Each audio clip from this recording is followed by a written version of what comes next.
Salut, ravi que tu écoutes à nouveau mon podcast. Je m'appelle Anneke et aujourd'hui je vais t'expliquer comment tu peux te protéger. Car je suis sûre que tu te sens parfois coincé, sans énergie et que tes pensées et ton comportement te poussent dans une certaine direction sans que tu puisses vraiment les contrôler. En y réfléchissant ensemble, je vais te montrer comment tu peux embrasser ce flux de changement dans ta vie. Tu auras ainsi une meilleure compréhension de ce qui te motive réellement. La vie ne se déroule pas toujours comme on l'avait espéré et pourtant c'est justement là que réside ta force. Car dès l'instant où tu prends consciemment le temps de ralentir, de t'arrêter sur ce que tu ressens et d'élargir ta conscience, le mouvement reprend. Alors ton énergie recommence à circuler, ta créativité s'éveille et un espace s'ouvre pour un véritable changement positif. Aujourd'hui, j'aborde un sujet délicat. Comment se protéger? Il existe de nombreuses opinions différentes à ce sujet. Et chacun y voit les choses à sa manière, c'est tout à fait normal, en fonction de ses convictions et de ce qu'il a vécu. Je n'ai certainement pas la solution miracle, mais j'aimerais partager mon point de vue avec vous. Pour moi, la protection est essentielle et je crois que vos convictions et votre façon de voir le monde jouent un rôle majeur à cet égard. Ce qui me semble particulièrement important, c'est ceci. Nous sommes responsables de notre énergie et personne d'autre. Nous n'avons peut-être pas toujours le contrôle sur ce qui se passe à l'extérieur, mais nous avons une influence sur la façon dont nous y faisons face. Gardez bien cela à l'esprit, car ta perception teinte ta réalité. Et les lunettes à travers lesquelles tu regardes déterminent en partie à quel point tu perçois le monde comme sûr ou dangereux. Et ces lunettes ne se forment pas par hasard. Elles se construisent souvent très tôt, pendant notre enfance, à travers ce que nous voyons, ressentons et vivons. Si vous avez grandi dans le tumulte, l'imprévisibilité au milieu des disputes, de la violence, du manque de respect ou sans véritable espace personnel, il y a de fortes chances que vous ayez développé un certain modèle de survie. Une façon de voir, de ressentir et de réagir qui façonnera ensuite toute votre vie. Cela devient votre regard familier. Et aussi étrange que cela puisse paraître, même ce qui n'est pas bon pour nous peut nous sembler familier. C'est pourquoi nous nous en protégeons souvent instinctivement, avant même de vraiment comprendre ce qui nous anime.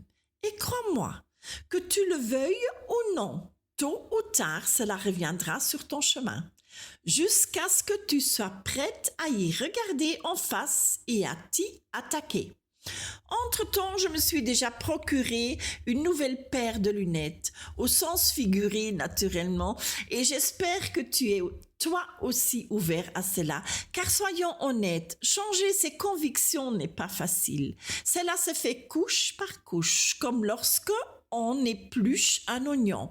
Et cela demande du temps, de la patience et surtout la volonté de vraiment se regarder en face. Mais ceux qui choisissent cette voie remarquent que quelque chose change. Ils commencent à penser différemment à la protection, deviennent moins sur la défensive et retrouvent leur propre force. Et souvent, le rôle de victime s'estompe peu à peu. Les gens se sentent à nouveau plus entiers, voient le monde différemment et apprennent à gérer leurs propres besoins de manière plus saine. Et en réalité, je crois que les gens ne sont pas mauvais ou malveillantes par nature. Non. Souvent, ils ont simplement perdu le contact avec eux-mêmes. Ils ne ressentent plus bien leur propre énergie et en assumant donc moins la responsabilité. On le voit par exemple chez les personnes qui manipulent, colportent des ragots ou jugent sans cesse. Et on pourrait citer bien d'autres exemples. C'est pourquoi il est si important de prendre soin de ton champ énergétique et de le purifier. Et le meilleur outil dont tu disposes pour cela, c'est ta conscience. Tu peux commencer par faire le point sur toi-même chaque jour. comment je me sens, où se situent mes limites et de quoi ai-je besoin aujourd'hui. Car si tu ne ressens pas tes limites, il devient difficile de te protéger véritablement. Et dès que tu prends conscience de ce qui se passe en toi, un espace s'ouvre pour choisir comment tu veux gérer une situation. Vous pouvez vous protéger de manière offensive ou défensive. Et par protection offensive, j'entends tout ce que vous faites à l'avance pour rester fermement ancré en vous-même. Pensez par exemple à commencer votre journée par une visualisation dans laquelle vous vous entourez de lumière blanche, ou à utiliser des cristaux dans votre espace de vie si cela vous apporte un soutien. L'important est de vous demander à l'avance de quoi ai-je besoin pour rester dans ma force. La protection défensive, c'est ce que vous faites sur le moment. Et lorsque quelque chose vous touche, vous submerge ou vous déséquilibre, il peut alors être utile de prendre un peu de recul, de dire clairement non. De prendre un moment pour vous ou de sortir pour vous reconnecter à la nature. Et si tu remarques que certaines situations s'éternisent comme des relations difficiles ou malsaines, sache que tu n'as pas à les supporter seul. Il peut être très utile de demander de l'aide à un thérapeute ou à une personne en qui vous avez confiance.